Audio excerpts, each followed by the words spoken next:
Good morning, afternoon or evening. Today we're going to look over the newest balance update for War Selection. This doesn't add much new content, there is a few little gimmicks that we'll come over across in a second. But the main thing here is new appearance of units. You can see there's a lot of new texture changes for units, some quality of life changes, and a lot of balance.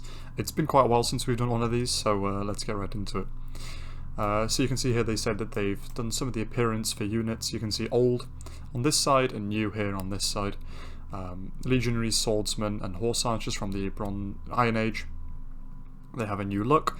I'm not going to spend too much time on these, but I do like some of these, especially the Landsknechte and the Morgenstern. I don't like the longbow change, because the longbow historically was a bow that was like how the longbow looks here, rather than I think that's called a recurve bow, I'm not certain though.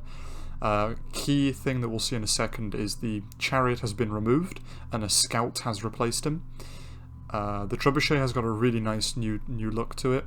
It looks really cool, and it's more realistic as well with the counterweight. For Eastern Europe, a similar new theme. I like the new peasant look there. You can see the guy with the beard, I think. Western Asia, a few changes as well. The archers, most of all, got a really big difference. The cannon's been made a little bit smaller, it seems. Some more changes here. The Chakonu doesn't look so blocky anymore. The new colours, I really like these changes, they're just nice. Howitzer and Horsemen, etc., all getting a change as well. Flamethrowers are getting a change. The World War I flamethrower is here. You can see he's a bit more high definition, I think. He's a bit easier to see. And the World War II flamethrowers are this one, I think, here. I'm not certain actually how that works, but Russia has a changed howitzer for just Russia, and this is China and Russia, sorry. So the Death Scythe got a change and China got a change, it seems. And some changes for the Turkish units. They're not as dark red anymore. They look a little bit more they blend into the terrain a little bit more. So getting straight into the actual balance changes, bug fixes, and patch itself. The decoration interface has been redesigned, and decorations will not be created. The interface, you won't be able to see them at the bottom of your screen anymore. Mini units got the appearance change like we just saw. The scout has been renamed to a Pathfinder. There's nothing big, and upgrades got renamed, so that's going to be interesting to see people getting confused for a little bit. Bug fixes, population limit could be exceeded when upgrading units. I think that's just fixing things like galleys, and maybe that's been fixed already, but for example galleys, when you upgrade a battle boat to a galley, it will push it over the population limit. Player switching and replay, fixing basically, so it just makes sure that everything works there. Nothing huge, you can look through there really. Normal balance changes, we've got initial population limit increased from 12 to 13. That's a nice big change. Gives you an extra few seconds of breathing time, because a lot of new players, especially at the start of the game, struggle with this because they have they have lots of things to do, warehouse to place, houses to place, get your scout going, train workers, make sure you check where your teammates are, and you're talking at the same time in Discord or whatever, so it makes sense to give people that extra few seconds before they get pop capped. And 2 workers are also automatically queued at the training of the altar at the start of the match. I think for newer players this is going to be nice. Again, it just gives them that little boost that they might need. This is one change that I know has been very unpopular. Meat lying on the ground now gradually decreases in food quantity. So basically, all meat piles, and I believe it is currently including poultry yard meat from Asia, will slowly just disappear. Every second or so, you'll lose some of the meat, which gives it a massive efficiency debuff to meat gathering for all ages. It could be useful, I think, for wild meat, so when you kill an animal and it drops food, after a few minutes it could start degrading, that'd be great. But I think for poultry yards and such, I don't think it's helpful at all. But increased starting meat amounts in pieces, so pretty much an all-round buff. So I think that's mammoth meat there, it gets 100 extra. I think that's meant to counteract this a little bit, but I don't think it's enough, but we'll see.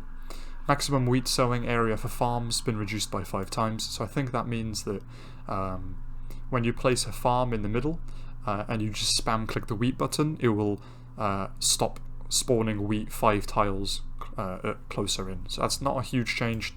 That's not changing too much. Domestic fowl and go, random movement speed, movement distance on average reduced by 33%. It just means that your chickens from the poultry yard won't run away so far. Getting into the proper usual changes for each age. We've got altar armor on average increased from 4.0 to 4.5. I think that's probably to stop worker rushes. I know some newer players were struggling with that for a little while now. The temple captures territory now, nothing major about that, but no sneaky temple placements in the fog. Bulwark no longer captures territory, and construction time on foreign territory is doubled. Upgrade time to European tower increased from 20 to 30 seconds, and for the Asian tower it's 15 to 25. That's a big change, I think, because the Bulwark rush has been somewhat problematic for a while. A lot of people struggle to defend against it, and it's a very easy strategy to pull off. So it's interesting that it doesn't capture territory, which means you won't see it coming so easily, because it won't show up on your minimap as a big splodge of yellow territory, for example, in a 1v1. But construction time does mean you have that extra, you have twice as much time to react, which is nice. Worker movement speed reduced by 5, and meat harvesting speed reduced from 1.6 to 1.5. Not sure what the reason is behind this change. I guess they're trying to promote the use of fur boots, the upgrade which gives them more speed. And the meat gathering, maybe they're trying to get people to move on from the Stone Age a bit more. I'm not 100% sure. Pathfinder, health reduced from 60 to 50, vision range increased by 10. This is the scout, so it's a bit easier to kill, but it sees a bit further, so I guess it's a nice drop off. It should probably see a little bit further because the maps can be really big in this game. Warrior movement speed increased from 50 to 52. That's a very marginal change, but I think the warrior speed nerf it got ages ago did hurt the warrior quite a bit. But I don't think the warrior needs buffs or nerfs right now. I'm no expert though, so I'm not too sure what the motive is behind that. Alright, Europe, we've got, that's Bronze and Iron Age. We have the Elder's House on average, armor increased by 0.2. That's not a huge change. Gives it a few seconds extra of damage. Survivability from damage.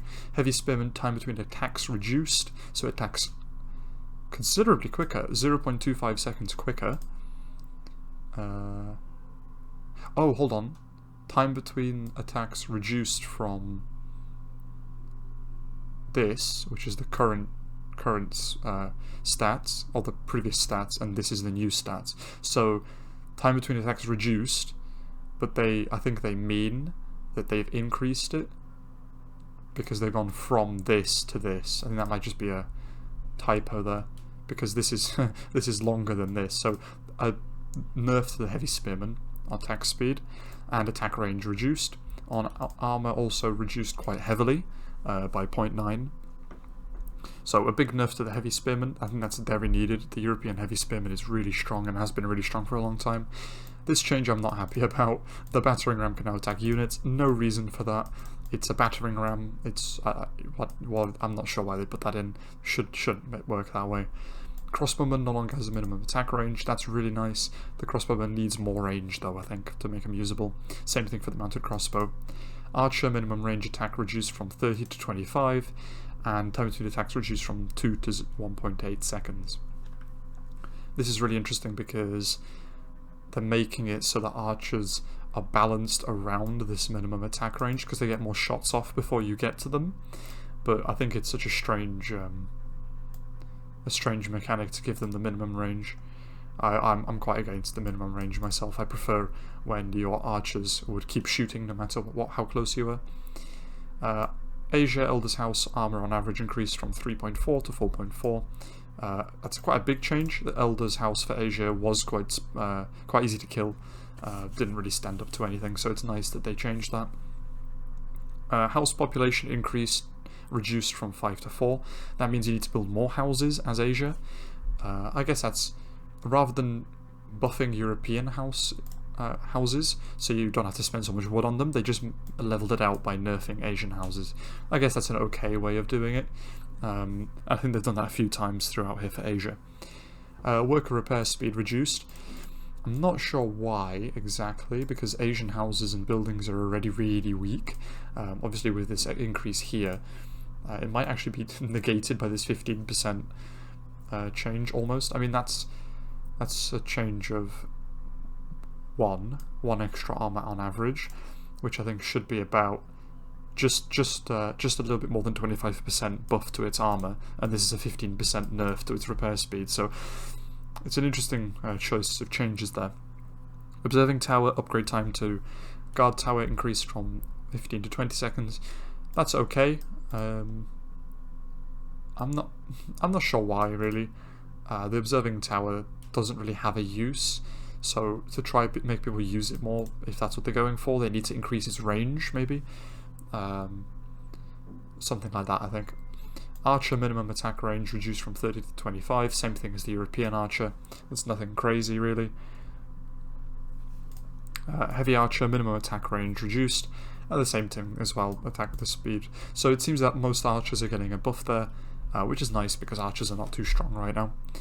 And straight onto the medieval age of Western Europe, early and late covered here. The chariot is being replaced with a scout unit. The scout unit is the one we saw before. It's on a horse. It's extremely fast. Not certain what the use will be here of it. Rather than just making the chariot usable, they got rid of it, which is quite sad, I think. The stable can now train the heavy knight. So because the heavy knight doesn't need a royal stable now, perhaps you can actually start seeing some heavy knights. They're just too expensive because they're high in cost themselves, but also you need to build the royal stable to recruit them. Royal shooting range cost of longbow reduced by 25 wood and 10 metal, which is nice because the royal shooting range again costs a lot to upgrade to for Western Europe. So longbow could be a little bit better if you go to royal shooting range, but I'm not sure if that cost will be made back in time. Royal barracks pikeman cost also reduced by 10 wood and 10 iron. Food cost is the same, for the same reasons. Cannon damage increased from 130 to 160, and maximum attack range reduced by 20. So I think that's on par with Western Asian cannons. Then hold on, damage reduced. So the Western European cannon is now 20 higher in damage compared to the Western Asia cannons. The West Asia cannon has gotten a big nerf here, and Western Europe has the better cannon, but more expensive, I'd imagine still. Longbow minimum attack range reduced from 40 to 30, time between attacks reduced, and movement speed increased. So another nice buff like the rest of the archers. Eastern Europe, not a lot here, but house cost reduced by 50, that's really good, I think. Maybe you'll see a few more militiamen being spammed out as well. Cannon damage increased from 110 to 130, maximum attack range increased by 20, so the Eastern European cannon can shoot further but does much less damage than the Western European cannon, which is interesting.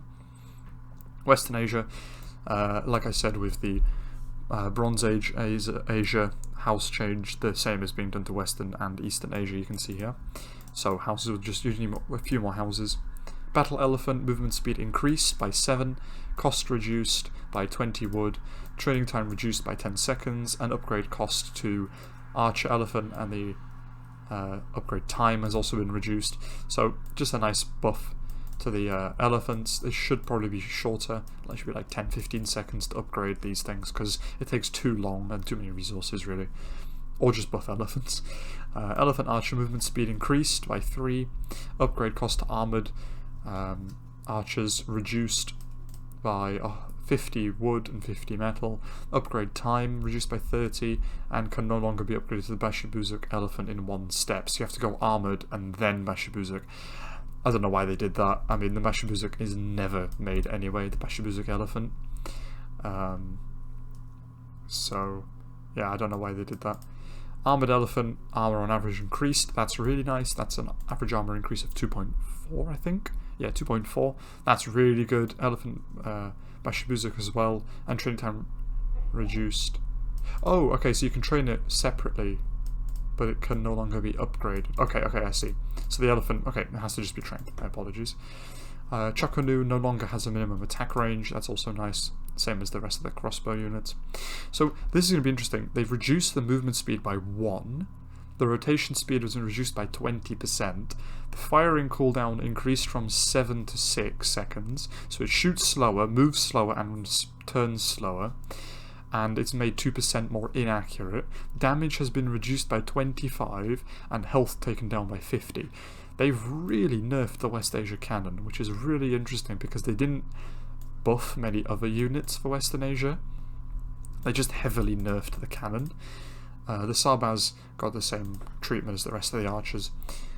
That's really interesting. I want to see what happens with the West Asia cannon, because it used to be the best, and now it's probably not the worst, but it's still been knocked down a lot. So going on to Eastern, there's 2 different changes for Eastern Asia, it seems.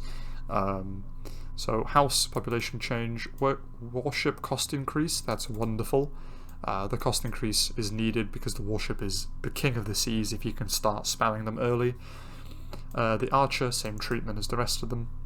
Eastern Asia, again, Ashigaru building damage reduced by 1, Ashigaru Yari building damage reduced by 2, and Samurai building damage reduced by 2 as well. That's really big, I think, because this has been meta for so long, and makes sense that these units shouldn't do so much building damage. Yeah. And moving on to industrial, we're almost at the end of these now. So abstract country, machine gun tower, maximum range attacker increase by 10, so the machine gun tower can just reach further. Not a big change, I don't think.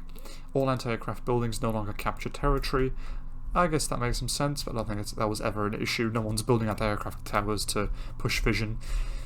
Squadron cannon required population reduced by 1. That's nice. The squadron cannon needs a buff.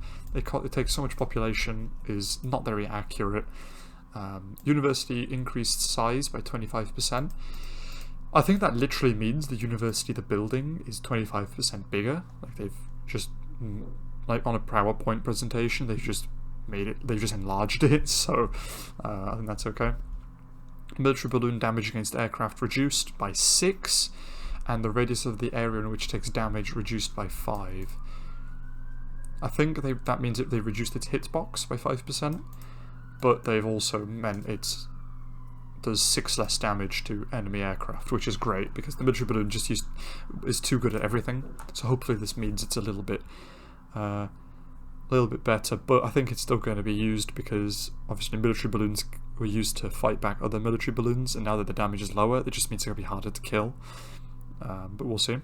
Light fighter bullet spread against aircraft reduced. Okay, so the light fighter is much more accurate. Let's hope that increases its damage. I don't think that was ever an issue though. I think the light fighter has other problems. Same with the normal fighter. The normal fighter, 6% reduction in spread of bullets, and damage increased by 2.